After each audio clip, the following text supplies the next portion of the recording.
প্রিয়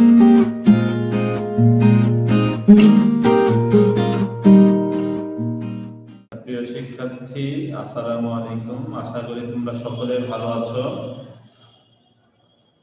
আলহামদুলিল্লাহ, আমিও ভালো আছি। নবম শ্রেণীর বাংলা দ্বিতীয় ক্লাসে তোমাদের স্বাগত জানাচ্ছি। আমরা গত ক্লাসে ভাব সম্প্রসারণ শুরু করেছি। তোমরা নিশ্চয় ভাব সম্প্রসারণটি পড়েছো। গতদিন ভাব সম্প্রসারণ পড়িয়েছি, অন্যায় যে করে অন্যায় যে সহে তব ঘৃণা তারে, তব ঘৃণা যেন তারে তৃণ সম দহে। এই যে ভাব সম্প্রসারণটি পড়িয়েছিলাম, কি বুঝো বলো দেখি।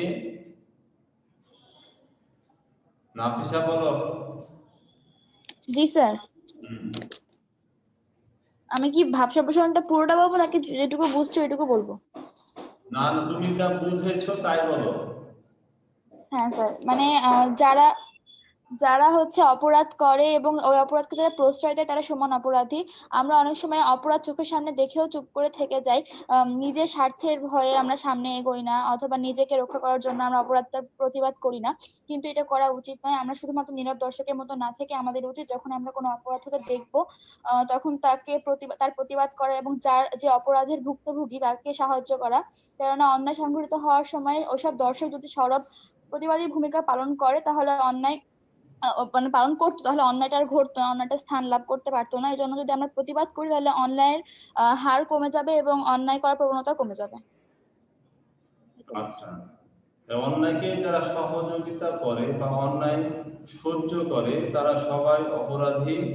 যারা বুদ্ধি দিয়ে, পরামর্শ দিয়ে অন্যায়কারকে সহযোগিতা করে, অর্থ দিয়ে সহযোগিতা করে, সাহস দিয়ে সহযোগিতা করে, তারা সবাই অপরাধী। এখানে অপরাধী দুই ধরনের, একটি হচ্ছে আইনের চোখে অপরাধী, আর হচ্ছে বিবেকের কাছে অপরাধী।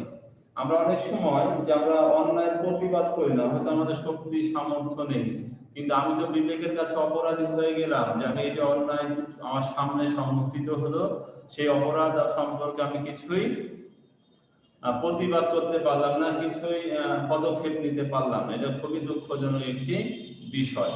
তো ভাব সম্প্রসারণ লেখার ক্ষেত্রে আমরা একটু প্রশ্ন করি।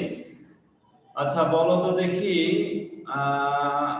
আয়ান ইসলাম, তুমি কি বলতে পারবা ভাব সম্প্রসারণ কয়টি অনুচ্ছেদে লিখতে হয়?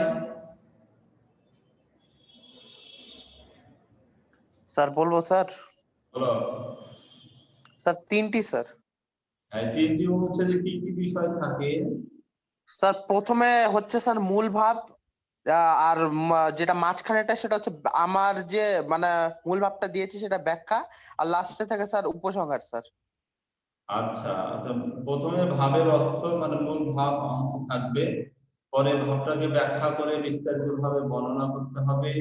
আর তৃতীয় অংশ হচ্ছে মন্তব্য আকারে, অর্থাৎ তাৎপর্য, ভাব যে ভাবটি আমাদের সম্প্রসারিত হচ্ছে সেই ভাবের তাৎপর্য তুলে ধরে ভাব সম্প্রসারণটি শেষ করতে হবে।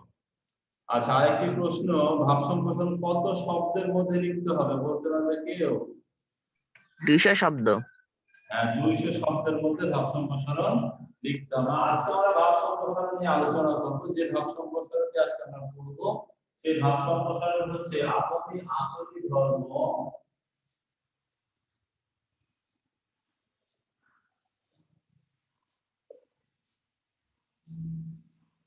আপনি আচরিত ধর্ম শিখাও অপরে।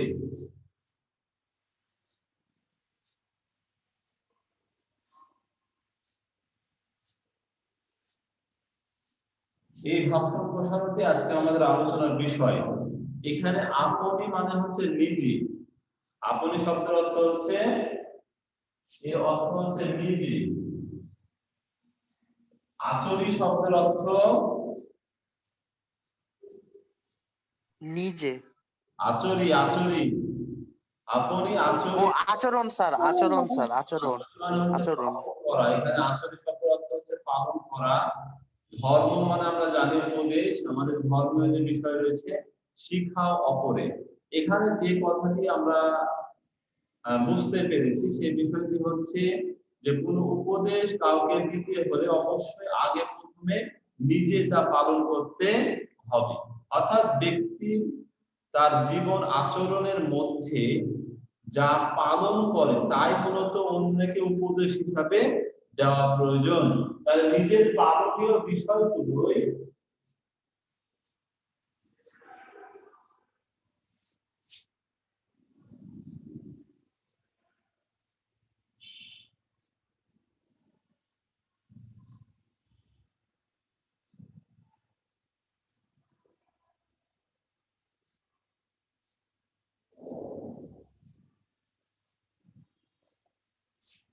অর্থাৎ যে বিষয়গুলো আমি নিজে পালন করি সেই বিষয়গুলো উপদেশ আকারে অন্যকে বলা উচিত। এই কথাই মূলত এই ভাব সম্প্রসারণের ভাবে ব্যক্ত করা হয়েছে। অন্যকে উপদেশ দেওয়ার আগে নিজে তা পালন করে দেখাতে হবে। অর্থাৎ এর ফলে যাকে উপদেশ দেওয়া হচ্ছে তার কাছে কিন্তু বিষয়টি পালনীয় মনে হবে, তার কাছে সেই বিষয়টিকে আন্তরিকভাবে গ্রহণ করবে এবং তা পালনে উদ্বুদ্ধ হবে। আমাদের সমাজ বাস্তবতায় দেখা যায় আমরা কিন্তু খুব সহজেই অন্যকে উপদেশ প্রদান করে থাকি, অপরকে উপদেশ দিই, ভালো ভালো কথা আমরা শিখি। আমরা অনেক সময় যেমন কবিতার ক্ষেত্রে বলা হয়, পরের মুখে শেখা বলি পাখির মতো কেন বলিস। তো উপদেশের বাণীগুলো আমরা শুধু আউড়িয়ে যাই বা বলে যাই, অনেক ক্ষেত্রে দেখা যায় ব্যক্তি জীবনে তা কখনো পালন করা হয় না। তো সমাজে এমন অনেকগুলো মানুষ রয়েছে যারা অন্য মানুষকে অনুসরণ করে, অনুকরণ করে, যারা নেতৃস্থানীয় ব্যক্তি রয়েছে, যারা বয়োজ্যেষ্ঠ ব্যক্তি রয়েছে, যারা গুরুজন রয়েছে, যারা ধর্ম বিষয়ে পারদর্শী রয়েছে, ধর্ম প্রচারক বা ধর্ম প্রবর্তক যারা রয়েছে, তারা কিন্তু আমাদেরকে উপদেশ দিয়ে থাকেন, তাদের উপদেশগুলো আমরা গ্রহণ করে থাকি। আমাদের ব্যক্তি জীবনে যে ব্যক্তি তার ব্যক্তিগত জীবনে যদি ধর্মীয় আচার রীতিনীতি মেনে না চলেন এবং তা উপদেশ আকারে আমাদেরকে প্রদান করে থাকেন, তবে তা আমাদের কাছে অনেকটাই অবজ্ঞার মনে হয়, হাস্যকর মনে হয় এবং ব্যক্তি হিসাবে সে আমাদের কাছে অনেক তাচ্ছিল্যের একটি বিষয়ে পরিণত হয়। কারণ কি? কারণ সে যে কথা সে নিজে বলছে সেই কথা সে নিজে পালন করে। তাহলে বোঝা যাচ্ছে এখান থেকে কথা এবং কাজের মিল থাকতে হবে। কথা ও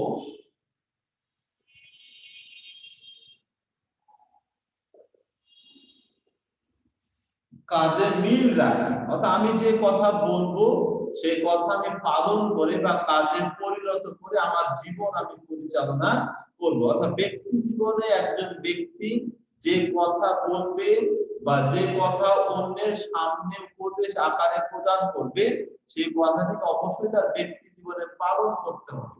তাহলে কিন্তু এই কথাটি অন্যের কাছে, অন্য ব্যক্তির কাছে, অন্য মানুষের কাছে গ্রহণীয় হবে এবং তা অনুসরণ করে সেও জীবনে উন্নতি লাভ করতে পারে। কারণ যখন দেখবে একজন ব্যক্তি যে কথাটি আমাদেরকে উপদেশ আকারে প্রদান করছে সেই কথাটি সে নিজের ব্যক্তি জীবনে বাস্তবায়ন করে সে জীবনে সফলতা অর্জন করেছে, জীবনে উপকার পেয়েছে, অতএব তা আমাকে পালন করা উচিত। কারণ সবসময় মানুষ হচ্ছে অনুকরণ প্রিয় একটি প্রাণী, অনুকরণ প্রিয়।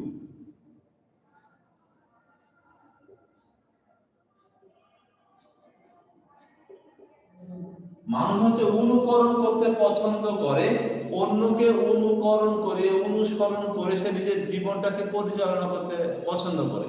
তো যে ব্যক্তিটি আমাকে উপদেশ দিচ্ছে আমি যাকে অনুকরণ করি, অর্থাৎ কোনো ব্যক্তির ভালো দিক আমার কাছে স্মরণীয় হলে, কোনো ভালো দিক আমার কাছে গ্রহণীয় মনে হলে আমি কিন্তু তার জীবনে বাস্তবায়ন করব।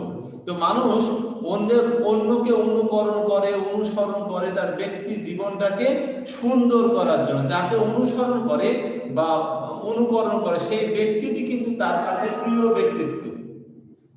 এই প্রিয় ব্যক্তিত্ব যখন কোন উপদেশ প্রদান করে তা কিন্তু খুব সাদরে সে গ্রহণ করে, আনন্দের সাথে গ্রহণ করে এবং মনে করে যে এই উপদেশটি যদি আমি পালন করি আমার জীবনে তাহলে আমার জীবনটি সার্থক হবে, সুন্দর হবে, সুখের হবে। কিন্তু ব্যক্তি বাস্তবতার ক্ষেত্রে আমরা বাস্তবতার ক্ষেত্রে দেখি আমাদের সমাজে এমন অনেক জ্ঞানী ব্যক্তি রয়েছে, অনেক নেতৃস্থানীয় অনেক ব্যক্তি রয়েছে, এমন অনেক বয়োজ্যেষ্ঠ ব্যক্তি রয়েছে যারা আমাদের কাছে শ্রদ্ধেয়, আমাদের কাছে অনুকরণীয়, যাদেরকে আমরা সমাজের নেতা মনে করি, যাদেরকে আমরা সমাজের কাছে গণ্যমান্য ব্যক্তি রূপে গণ্য করি, সেই ব্যক্তিরা যে কথাগুলো বলে থাকে তাদের বাস্তব কাজের ক্ষেত্রে সেই কথাগুলোর মিল পাওয়া যায় না। অর্থাৎ যে উপদেশ তিনি আমাদেরকে প্রদান করছেন সেই উপদেশ তিনি তার ব্যক্তি জীবনে পালন করেন না।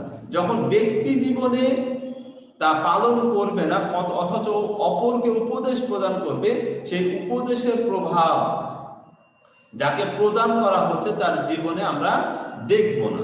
এটি না দেখার কারণ হচ্ছে, কারণ যে ব্যক্তি আমাকে উপদেশ প্রদান করেছে সেই ব্যক্তি নিজেই তা পালন করে না। ফলে নিজে পালন না করে অন্যকে উপদেশ দিতে গেলে তা যাকে উপদেশ প্রদান করবে তার কাছে তা হাস্যকর মনে হবে এবং সে ব্যক্তিটি নিজেকে অন্যের কাছে ছোট করে তুলবে। কারণ মানুষের তখনই নিজেকে বড় করে তোলে, তখনই নিজেকে অন্যের কাছে মহৎ করে উপস্থাপন করতে পারে যখন সে অন্যের কাছে মহৎ হিসাবে গণ্য হয়। কারণ আমি ব্যক্তিগত জীবনে বা যে ব্যক্তির কথা বলছি সে ব্যক্তিগত জীবনে যা পালন করে না, তা যখন অন্যকে উপদেশ প্রদান করবে তখন তো অবশ্যই তার কাছে তা গ্রহণীয় হবে না। তা আমাদের সমাজে এমন অনেক মানুষ আমরা দেখতে পাই। তো সমাজে যদি একটি উদাহরণ হিসেবে আমরা দিতে চাই, তো দেখো আমাদের সমাজে যে সকল ক্ষতিকর দিক রয়েছে, আমরা সবসময় কিন্তু কথা বলে থাকি।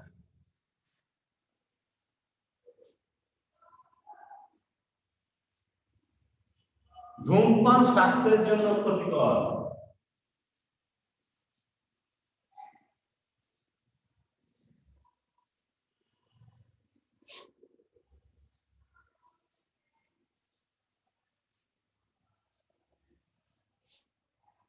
এটি সব জায়গায় লেখা রয়েছে যে ধূমপান স্বাস্থ্যের জন্য ক্ষতিকর।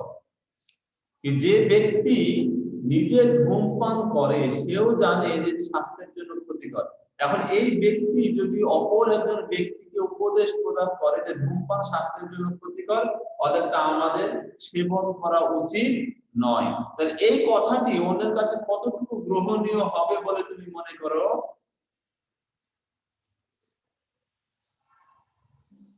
স্যার একটুও হবে না। হ্যাঁ, একটুকু আসলে মানে সেই ব্যক্তি একটুও হবে না স্যার। একটুও হবে না এবং মনে করবে এই ব্যক্তিটি একটি ফালতু কথা বলছে, কারণ যে নিজে যা পালন করে তা আমাকে উপদেশ দিতে আসছে। আবার আমরা সমাজে এমন অনেক দেখেছি, অনেক কথা আমরা জানি যে মিথ্যা বলা মহাপাপ।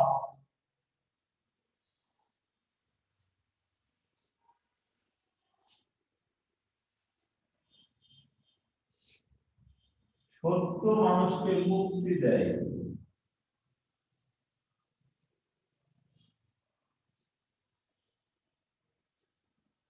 এগুলো উপদেশমূলক কথা, সদা সত্য কথা বলবে, মিথ্যা কখনো বলবে না, কারণ মিথ্যা মহাপাপ, মিথ্যা মানুষকে ধ্বংসের দিকে পরিচালিত করে।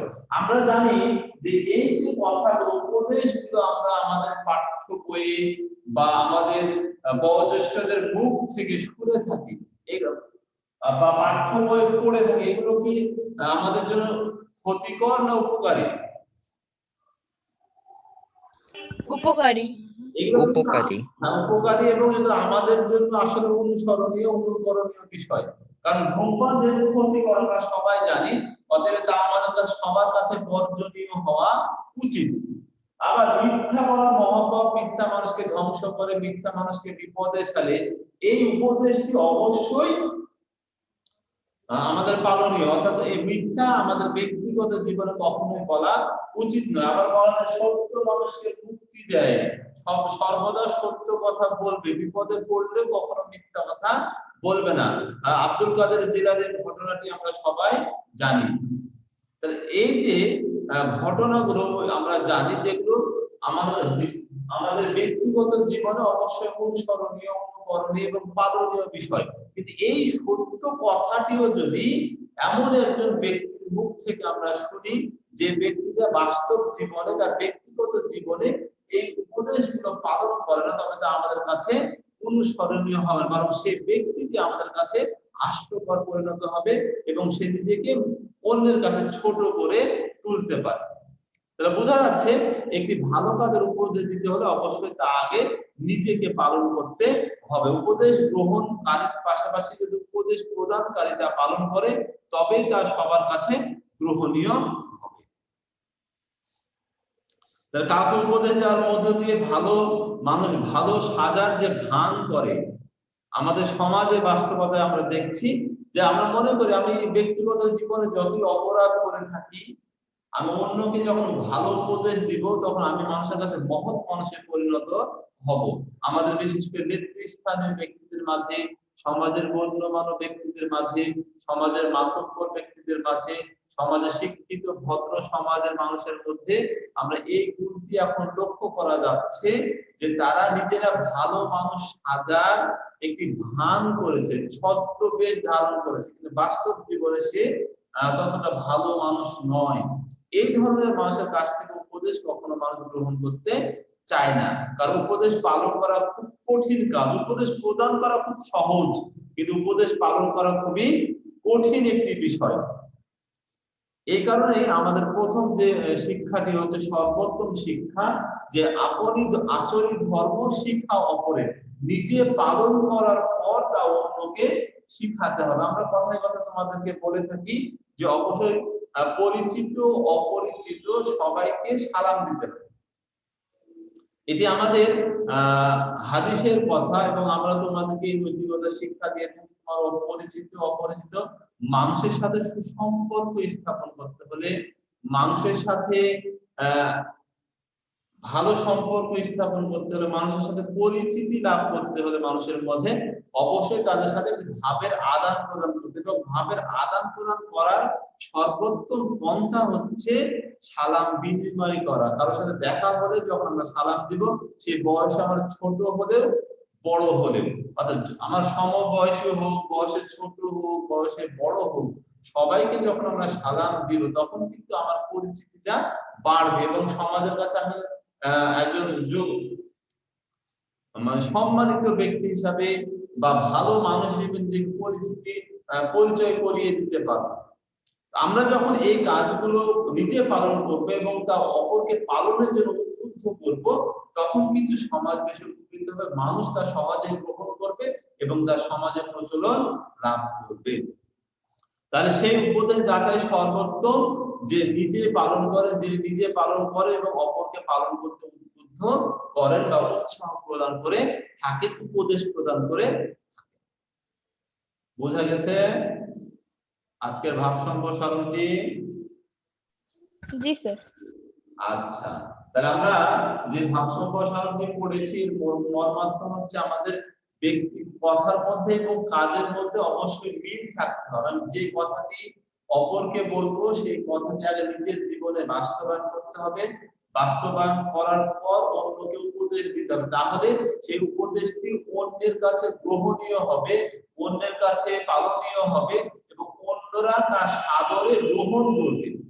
আর যে কথা আমি আমার জীবনে বাস্তবায়ন করি না, যে কাজ আমি নিজের জীবনে করি না, সেই কথাগুলো অন্যের উপদেশ হিসেবে কখনো দেওয়া উচিত নয়। এতে মানুষ নিজেকে অন্যের কাছে ছোট করে তুলে, অন্যের কাছে হাস্যকর ব্যক্তিতে পরিণত করে, অন্যের কাছে ঘৃণার পাত্রে পরিণত হয়। এই বিষয়টি আমরা সবাই জানি। তো এই হচ্ছে আমাদের আজকের ভাব সম্প্রসারণ। প্রশ্ন আছে কোনো? No sir. নো স্যার, কোনো প্রশ্ন নাই স্যার। আচ্ছা, তাহলে আশা করছি তোমরা নো স্যার, কোনো প্রশ্ন নাই। সবগুলোই বুঝতে পেরেছো, তাই না? আর তাহলে একজন জি বলো স্যার। দেখি, আমি একটু শুনি যে কি বুঝতে পেরেছো। তুমি যা বুঝেছো নিজের মতো করে একটু বলো, আমি একটু শুনি। আমি যে আলোচনা করেছি তা তুমি কতটুকু বুঝতে পেরেছো একজন বলো, আমি একটু শুনে দেখি।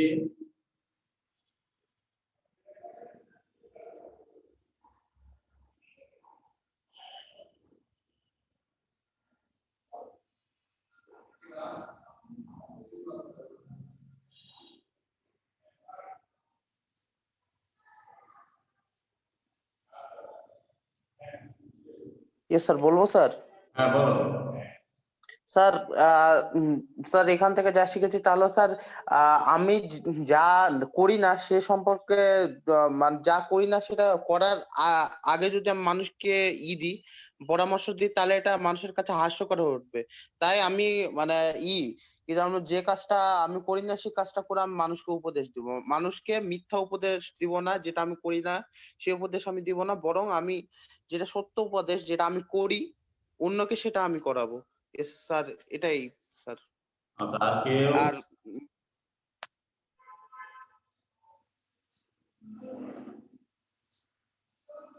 আচ্ছা, বোঝা যাচ্ছে আমি তা যা পালন করি আমার ব্যক্তি জীবনে তা উপদেশ আকারে অন্যকে প্রদান করব।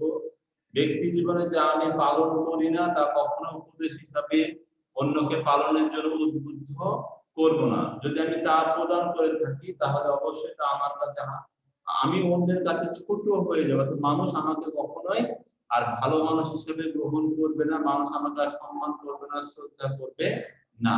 এটি তার কাছে হাস্যকর বিষয় হবে।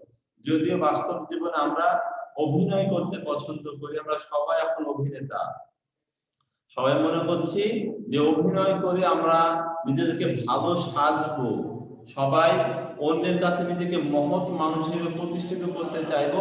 মুখে যত বলি আছে, ভালো ভালো উপদেশ রয়েছে, সেই উপদেশগুলো সবসময় বলবো, কিন্তু ব্যক্তি জীবনে তা কখনোই পালন করব না। এই ধরনের মানসিকতা সম্পন্ন ব্যক্তি বর্তমানে বেশি লক্ষ্য করা যাচ্ছে। তো এখান থেকে আমাদেরকে বেরিয়ে আসতে হবে, যা আমার জন্য আমি যা পালন করে থাকি তাই আমি অন্যকে উপদেশ হিসেবে প্রদান করব, কখনোই যা ব্যক্তি জীবনে পালন করি না তা অন্যকে উপদেশ হিসেবে প্রদান করব না। তাহলে সমাজ বা বাস্তবতার ক্ষেত্রে আমরা মিল খুঁজে পাবো। তো সবাইকে ধন্যবাদ জানাচ্ছি, সবাই ভালো থেকো। আসসালামু আলাইকুম রহমতুল্লাহ।